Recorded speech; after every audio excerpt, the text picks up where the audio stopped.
Good morning, everyone. Welcome. We are waiting for people to arrive, so welcome, and we hope we have a wonderful hour here together. We're going to talk about assessment and the opportunities that were created by the pandemic.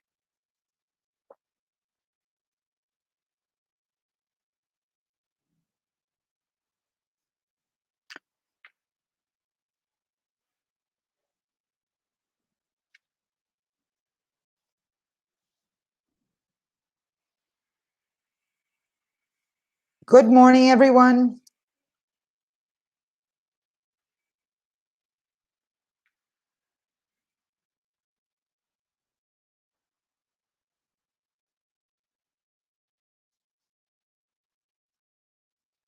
Good morning, everyone.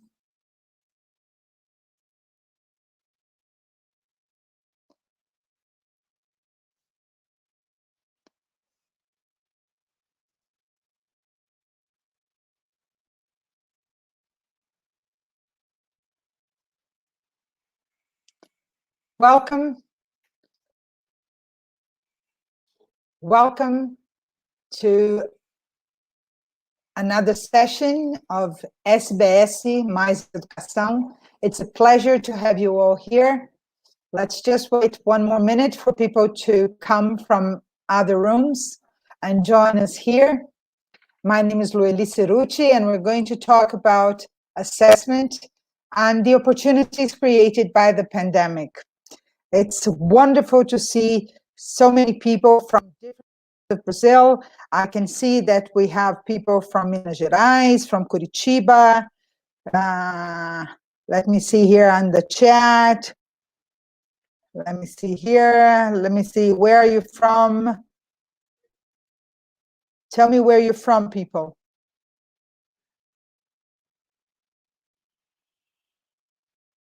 São Paulo, Goiânia, Belém, Recife. Oh, I have someone from Brasilia. I'm from Brasilia, from Peru. Wow, from Rio Grande do Sul, from Porto Alegre. That's wonderful. People from all over the place. Itaparica, Parnaíba in Piauí. Wonderful, wonderful. It's wonderful to have you all here. So, shall we start? Santo Ângelo, Rio Grande do Sul, Belém do Pará, another person from Brasília, Americana, São Paulo, from Rio. I'm from Niterói, across the bridge. From Olinda, I haven't been to Olinda. One of these days I have to go there. Bragança Paulista, Vila Velha, Espírito Santo, Dourados, Mato Grosso. People say Dourados is beautiful. Botucatu, Recife, people living in Fortaleza. Trujillo in Peru. I have Ubatuba, Santa Cruz do Sul, Belém, Slovakia. My God, we have people from all over the place. It's a pleasure to have you all here, and it's a great honor to be able to talk to you. So let us start, and let me tell you a little bit about myself. Well, my name is Lueli Ceruti. I am a teacher.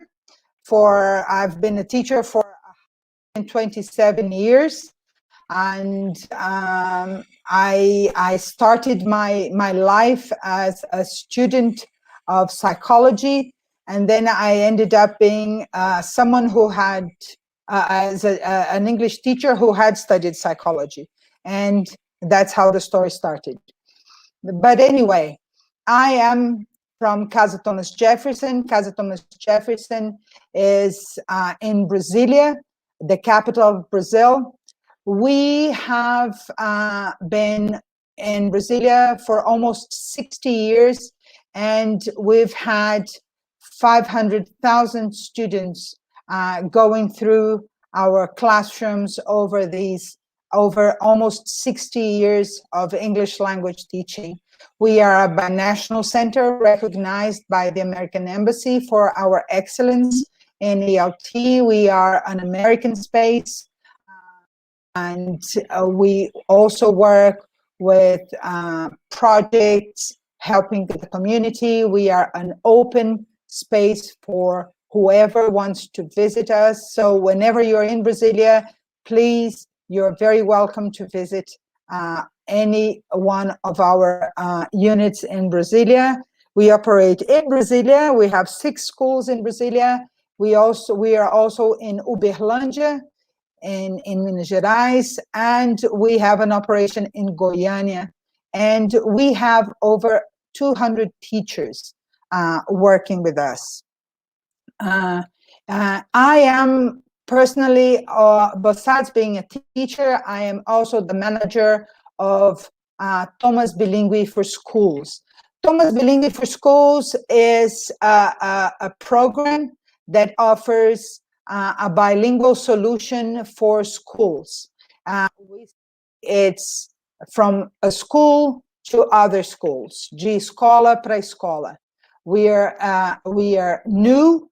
We have been operating commercially for only 3 years, but we have now reached over 11,000 students in 30 schools in our federal district, in Goiás, Minas Gerais, São Paulo, and Rio de Janeiro. And we are very proud of the work we do. We help schools in not only the pedagogical side, but we also offer managerial and marketing help. But that's not what we're here for. We are here to talk about assessment. And we're going to start by focusing on something, by thinking about something that our dear friend Einstein said. He said that not everything counted counts, and not everything that counts can be counted. Okay? So this is something that we should think about, isn't it? Especially in schools and as teachers who are also trying to put a number to everything.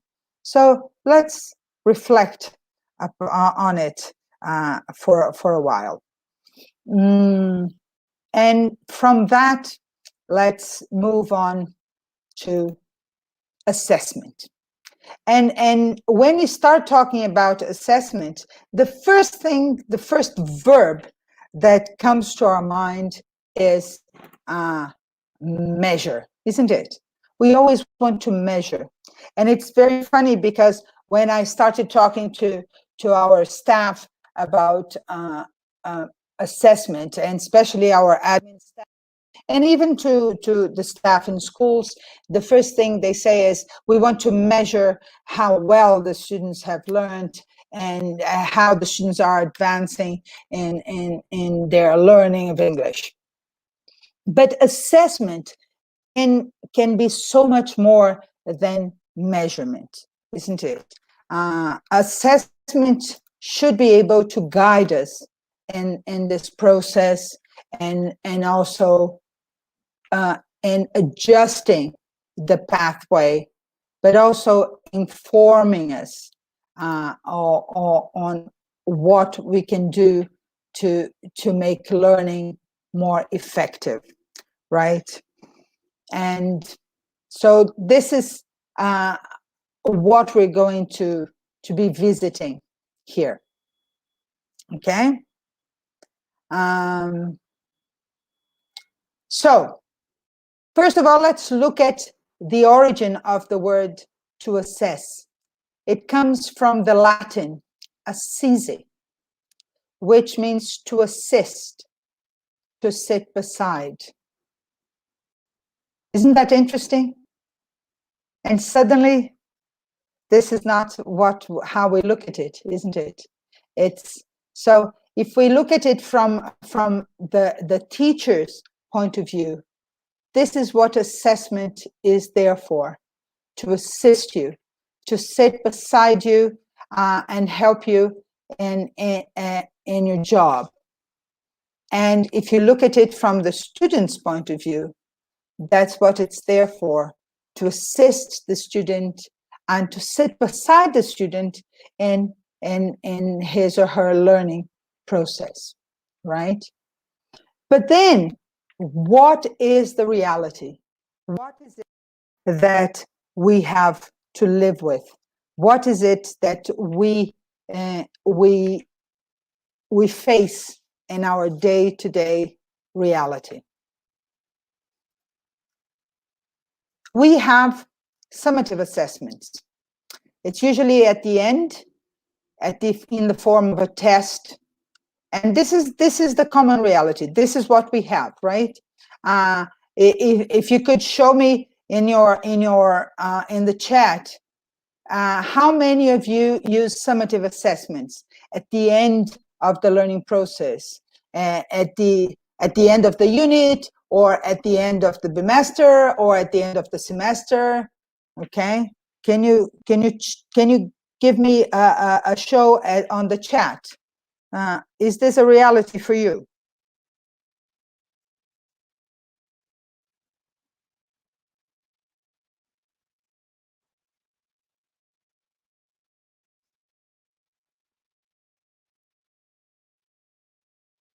So Sandra is saying that yes, it's a reality for her. Fabiana is saying yes. Yes. And so it generates a number, a grade. It's a pass or fail, right? And then what do you do with that? You either celebrate or cry, right? And at the end of the story, you have remedial classes that you might have a week to try and recover what you should have done in a whole year or a whole month or in 3 or 4 months. And that what you're trying to do is teach the student the right answers, right? And so, and what is the reason? Why do we use tests?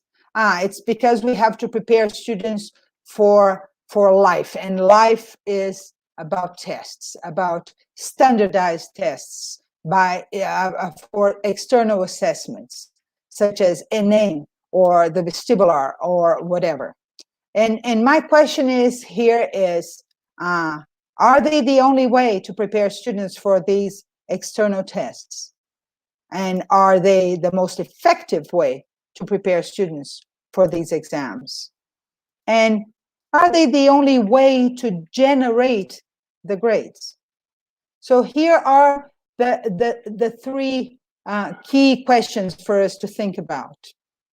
And then here we were, living our lives, happy, just after Carnival, and we were happy and unaware, and we were hit by COVID. And the students were in a room, and we were in another room. And we simply couldn't be there to supervise the tests. We couldn't invigilate the tests. So who is going to tell if the students were looking at the books, or if there was someone else helping them, or whatever was happening? So the tests, the multiple choice and the fill in the blanks, they were still there place, and some schools insisted on doing them. They were transformed into forms, and the students had a limited time or some time to do it, and parents were instructed on how to do it. But still, I mean, they were not what the answer. And some schools looked at it and they saw an opportunity. We did that. At the CASA, we did that. And at TBS, we also suggested that our partner schools did that. We saw an open door. We saw an opportunity. right? So we saw new possibilities, because people, especially for us, that when we're dealing with a language, dealing with something that students are expected to use, and for so many things, right? So can you think of new possibilities for use of language, for students to show the evidence of their learning? So, because when the most important argument that people use for tests is that parents need to see a result, isn't it? Parents, this is the thing. I always joke that one day I'll have a school for orphans only, right? Would you like a school for orphans with no parents? Because then you don't have to give parents the evidence that they want, the grades that they want. So what other possibilities do you have to show evidence of learning, right? And because we were online, and because we had all these digital tools, and because the students were dealing with all these digital tools, we had this open door to 1,000 possibilities. For example, one of them were videos. So the students could record videos of them producing language, and you could show parents that evidence of their learning, of their performance, right?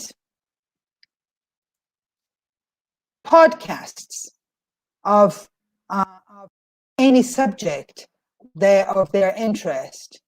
They could make presentations. Let me tell you a story. I have a niece that she was never one to say, yeah, today I have an English class. No, she was always one of those students who was a bit reluctant, and she was never terribly motivated. But because of the change in assessment, and because of the way it was done, she changed it completely. And for her final assessment, she had to make a presentation, and she chose the topic, and she chose to talk about alternative forms of energy, and she had to talk for 3 minutes. And she thought that she would, for 3 minutes. She said, okay, I can do it. And she prepared some slides, and off she went to give her presentation on her Zoom class. And instead of talking for 3 minutes, she talked for 10 minutes. And she had the time of her life. And her teacher was amazed. And her parents couldn't be happier, because they had never seen her speaking English like that. Projects. This is another way to produce evidence of learning. And projects are even more fantastic, because you can break them and you can have milestones. And we'll talk about milestones later on.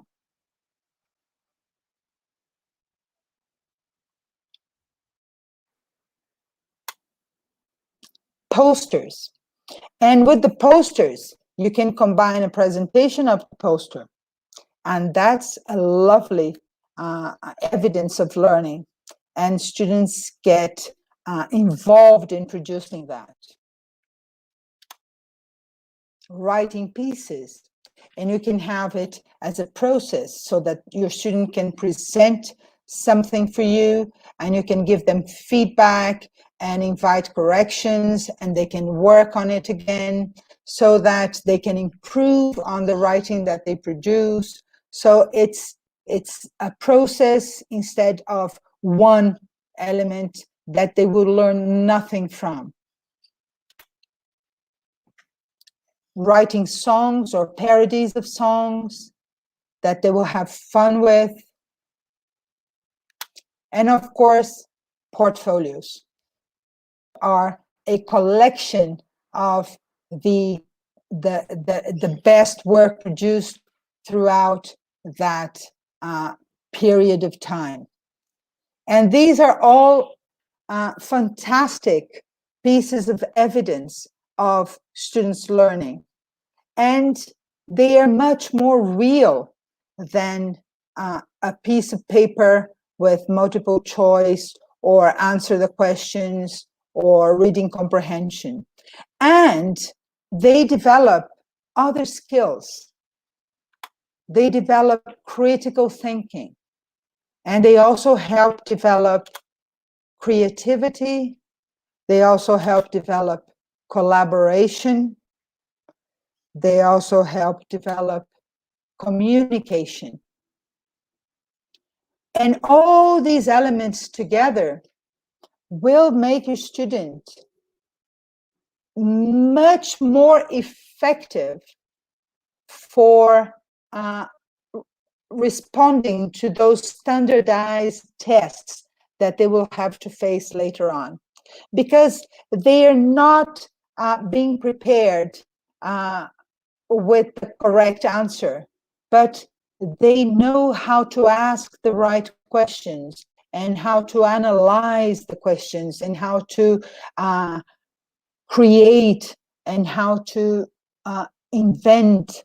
And the other day I was reading an article that was comparing the questions in vestibular or Enem from 10 years ago to today, and how they have changed. That 10 years ago or 15 years ago, students were asked to memorize and to have answers about specific information. And now they are asked to have critical thinking. They are asked to analyze pieces and to compare information. And this is what we're doing here. There is research showing that students who are exposed to this kind of assessment, to this kind of learning and assessment process, they are much more likely to succeed in standardized tests than those who are just prepared for the test itself. It's interesting, isn't it?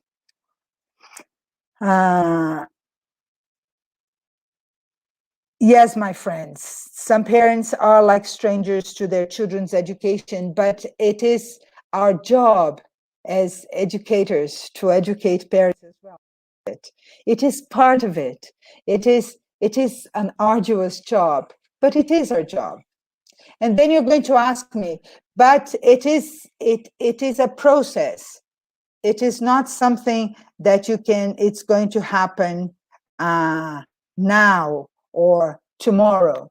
It is not something that we can expect to happen from one day to the other. Schools have trouble making this change. Although the pandemic had forced us to find new solutions and new possibilities, we might have to go back to the old ways. So it is our job as educators, as teachers, to show them that this is a way forward. And this is the new normal, as people have been talking about. This is the way forward. This is where we're going. And if we want to go forward, and then you're going to ask me, what about the grade?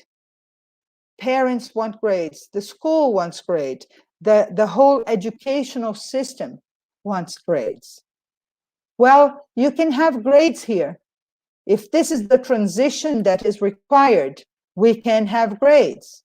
How are we going to have grades?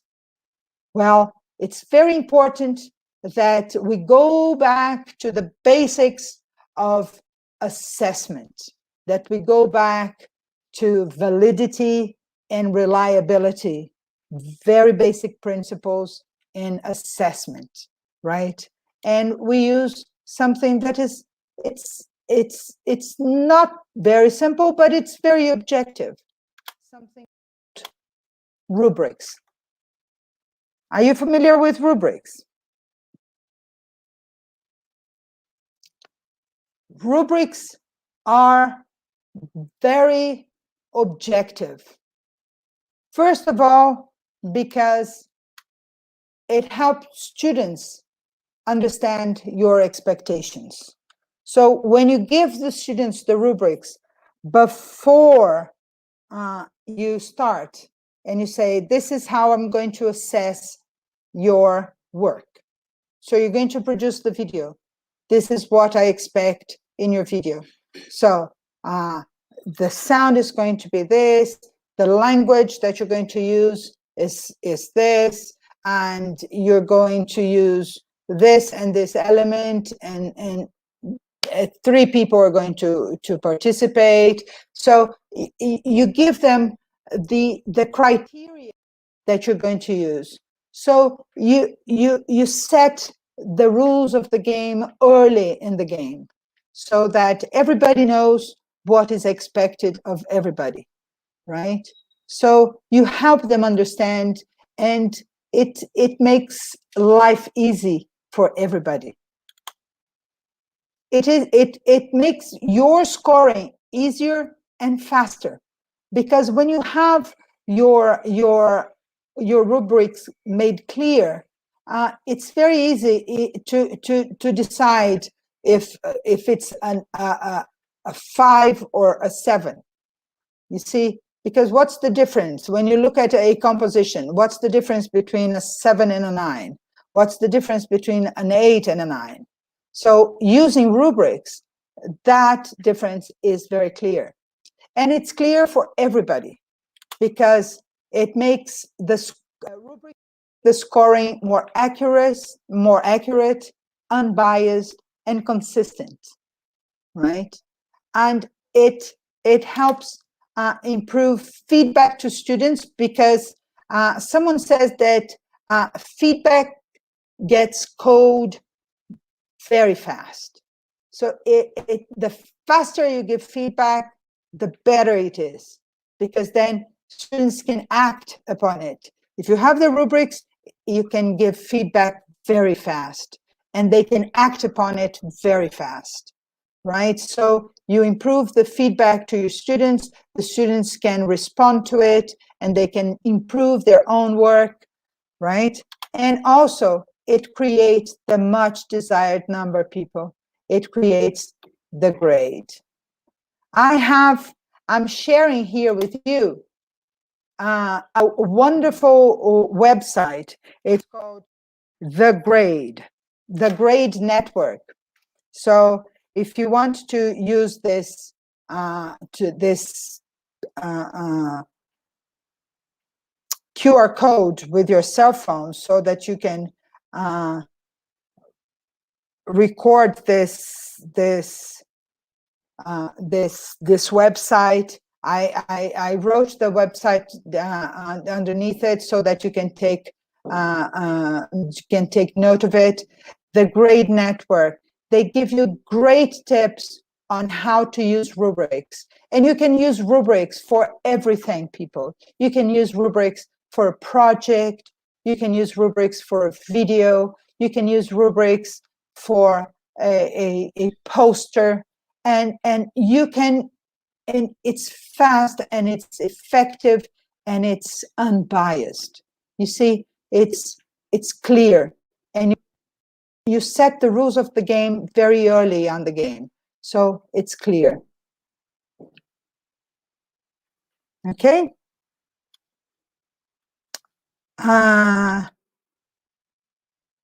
Can I move on? Have you taken care of the QR code? Have you written down? Can I move on?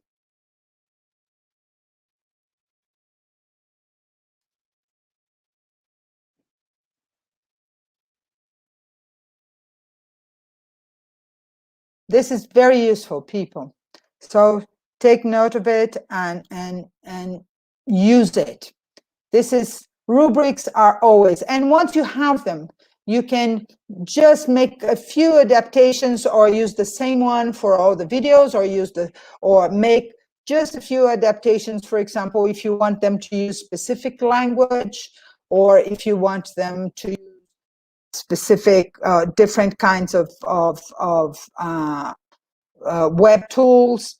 So you can, the name of the site is the Grade Network, but it's grade with GRAIDE.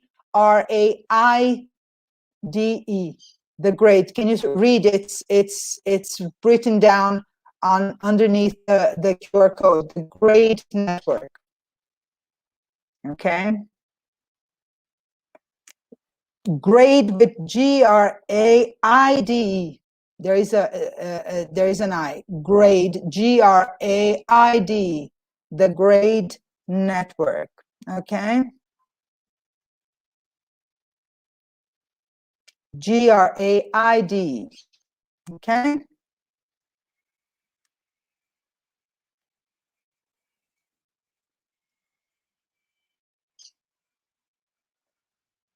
Moving on. When I talked about presenting the students with the rubrics at the beginning, it's because you allow them to see the end of the journey right at the beginning. And this is something, I'm going to ask you to excuse myself to use a couple of slides used by my dear friend Maria Teresa Aranda, and give her credit for it,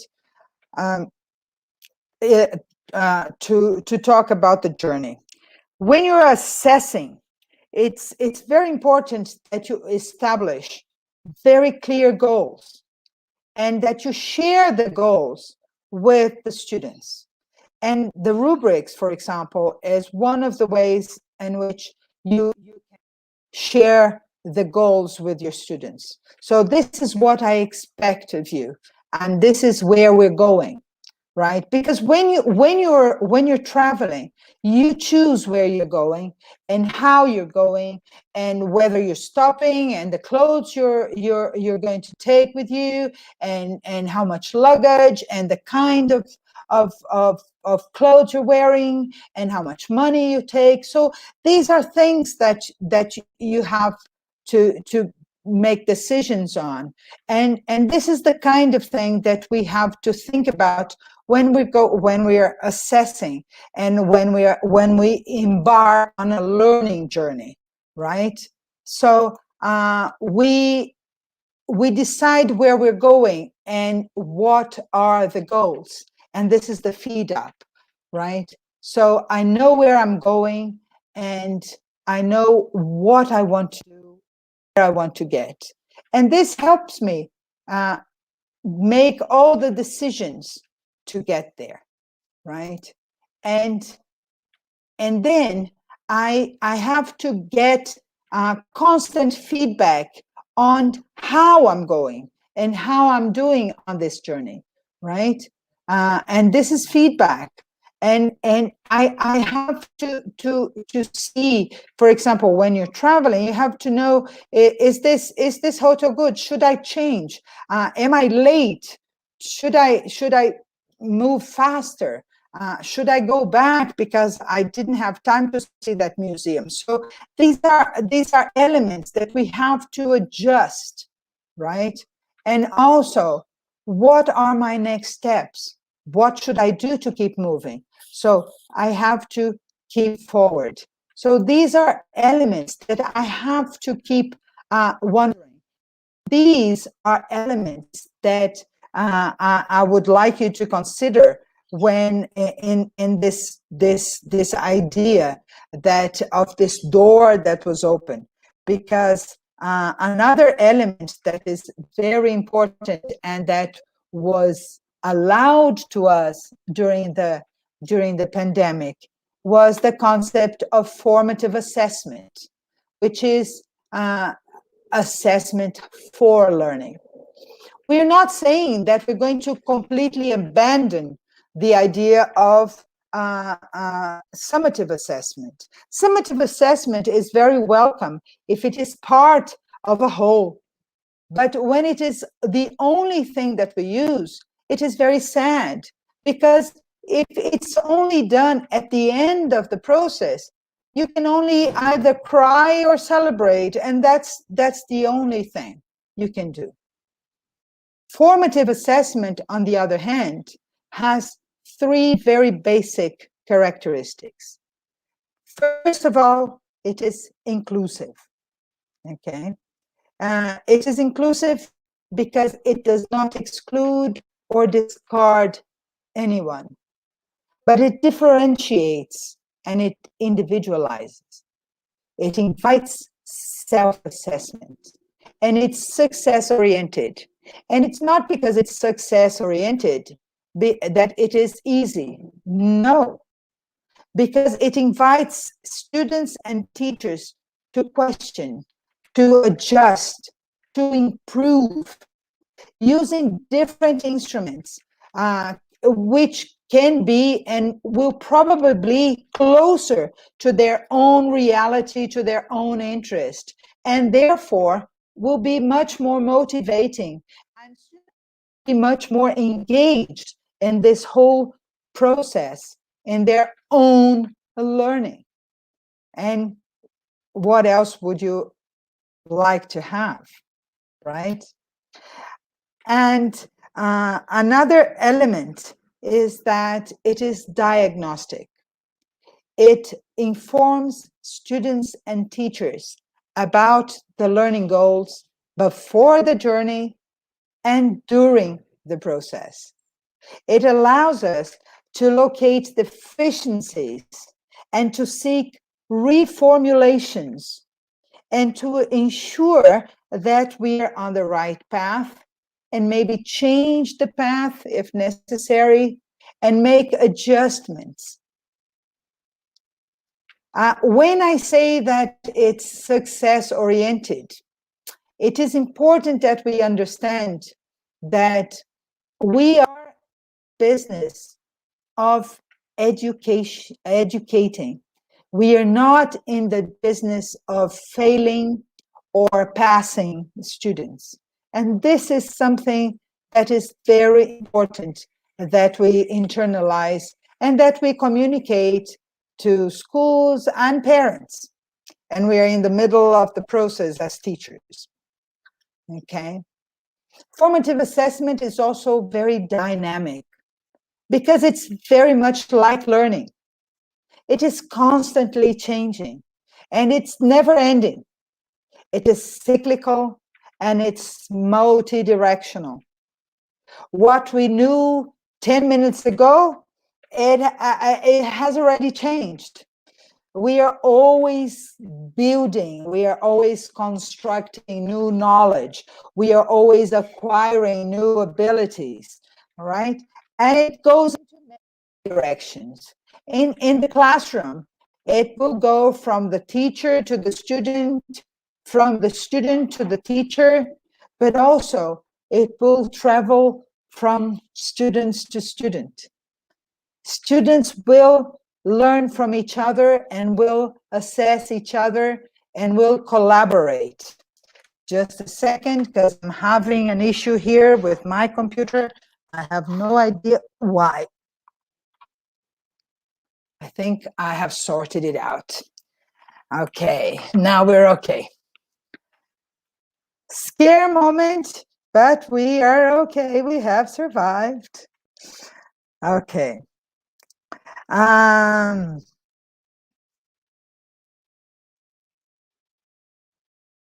Slide is clear now. Yes, yes, everybody. Are you okay?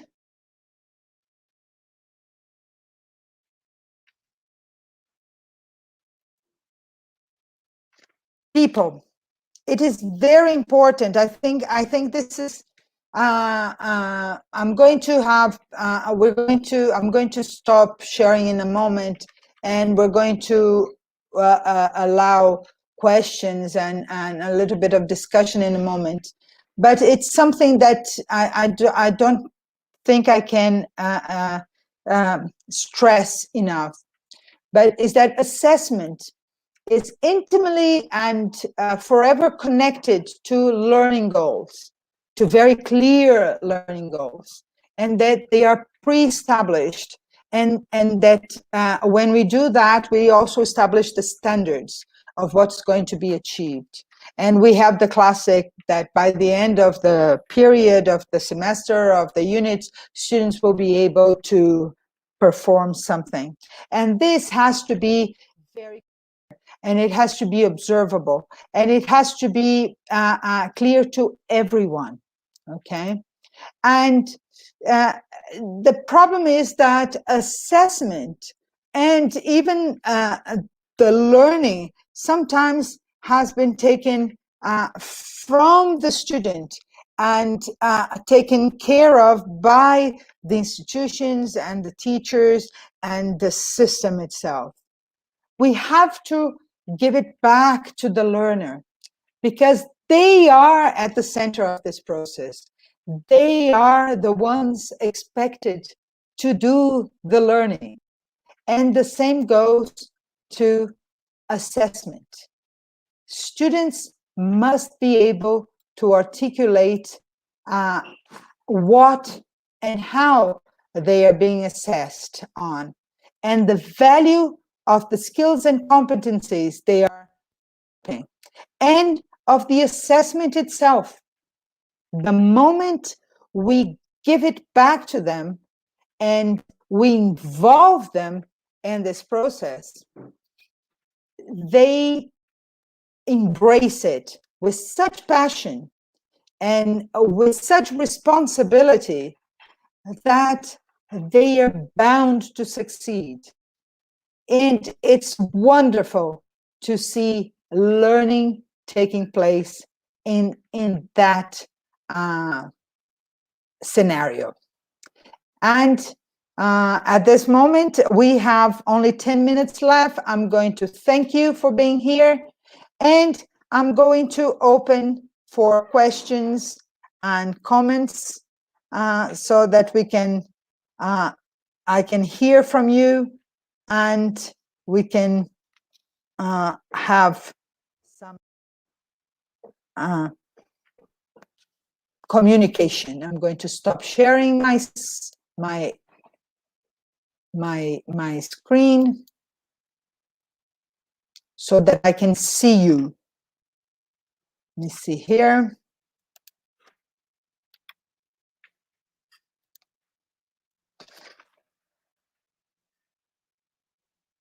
So, my friends,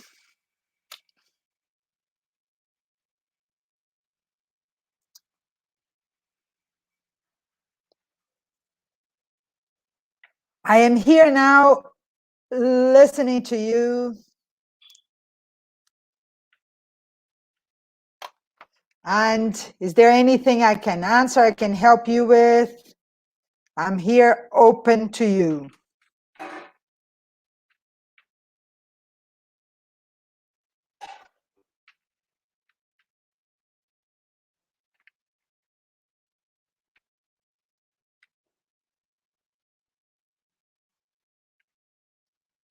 Thank you very much, Carol.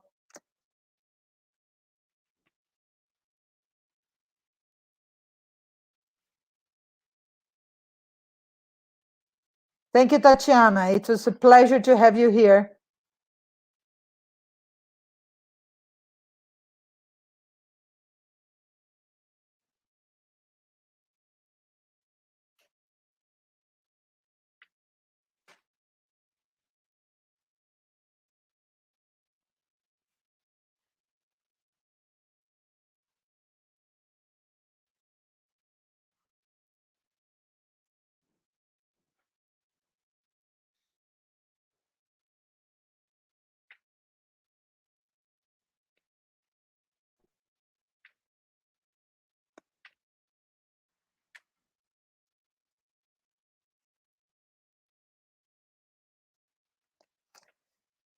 Lucas is asking how he could create the same kind of evidence with adults.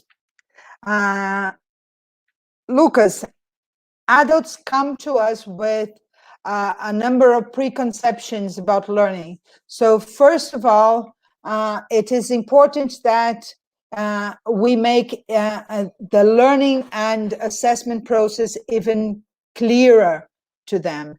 And again, sharing rubrics is always very important. Make it clear what your criteria is, and share with them what you're going to expect of them. Adults love, for example, presentations are something that adults love. And give them the option. For example, you can either present live or you can the video. I've had the opportunity to use that with adults. Some of my students chose to present live. Some of my students chose to record a video because they were not, let's say extroverted enough, but they like that. But it's very important that you make them aware of the criteria. The rubrics are always very important.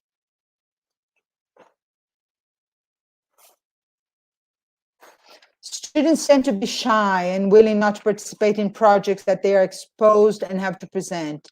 Do you have any tips? So first of all, Flasdea, it's important to prepare them for this. This is a training moment. It's a learning project that you will have to develop with them. So have them work in small groups and have them present small bits from time to time so that they can start growing until they are ready to present a bigger project. So if you present a small poster and they have to present small bits at first, and then they learn more about it. Rubrics. Rubrics is basically what Andre is asking about rubrics. Rubrics is basically the criteria that you need, that you're going to use to grade that piece of evidence. So, for example, when you are, I'm an examiner. This is the other hat that I wear. I'm an international nations examiner. When you're examining for an international examination, like for example Cambridge Assessment English, you have very specific criteria of what each student is expected to produce for to be considered, for example, an A, a B, or a C. So these are the rubrics, or this is basically the criteria. And sometimes you have to build it, sometimes you follow pre-established rubrics. So if you have more than 200 students, Sandra, whatever you do with 200 students is going to be hard. Correcting a test, 200 tests, is also hard. It's easier to use rubrics than it is to correct tests, I tell you.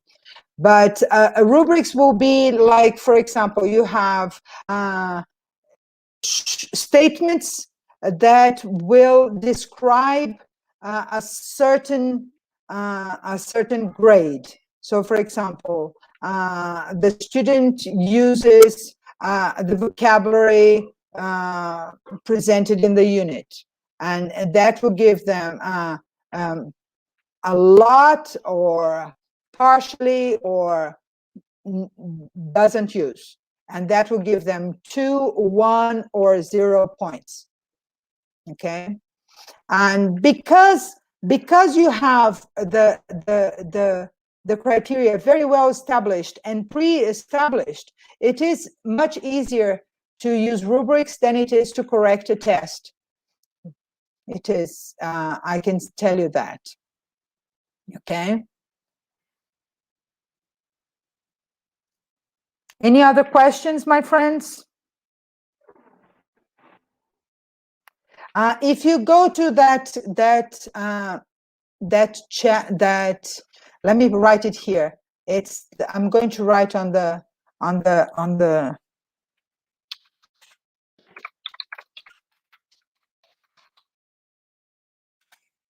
it's a funny, I put on the chat. I hope somebody puts it up that the link I gave you is for the GRADE network, GRAIDE, the GRADE network. That website I gave you is very useful. It will give you very clear ideas on how to use rubrics to assess, let's say, more real tasks. It's very interesting. Okay.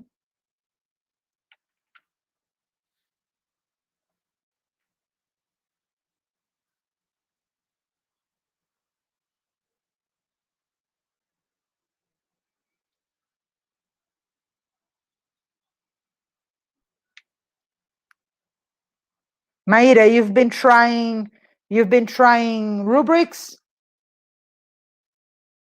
Maíra saying that she's been trying some myself, but sometimes it's very time and energy consuming.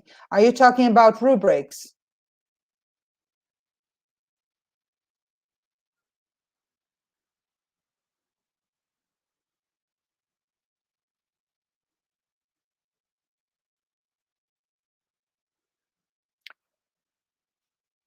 If you work as a group of teachers, people,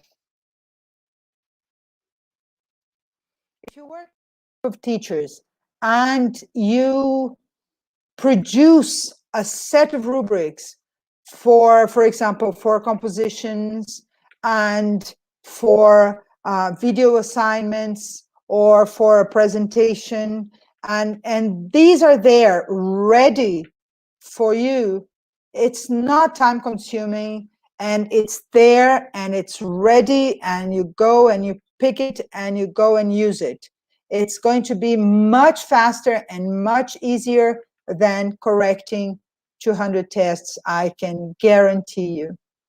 The first time I used rubrics, like, let's say 20 years ago, it was mind-blowing, because suddenly I didn't have to invent what's the difference between a 14 and a 16, and it was there, it was clear, it was easy.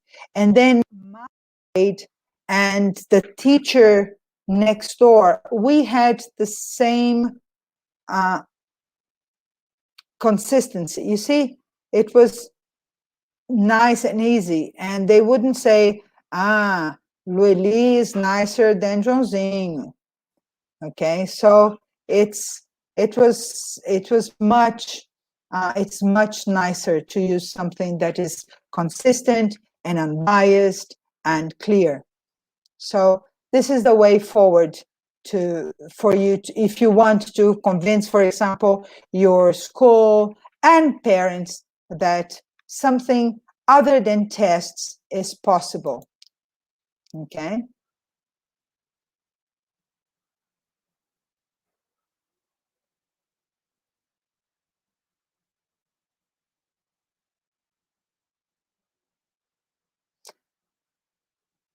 People, your next talk is with Susan Holden. You cannot miss it. Susan is an inspiration. So please hang on and stay on to listen to Susan. I have contributed with Susan in a few projects. She is amazing, and you're going to have a wonderful time with her.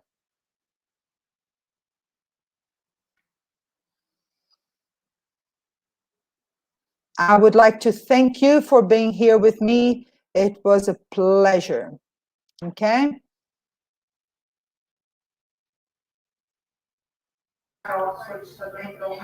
Muito obrigado, Lueli, por tudo, viu?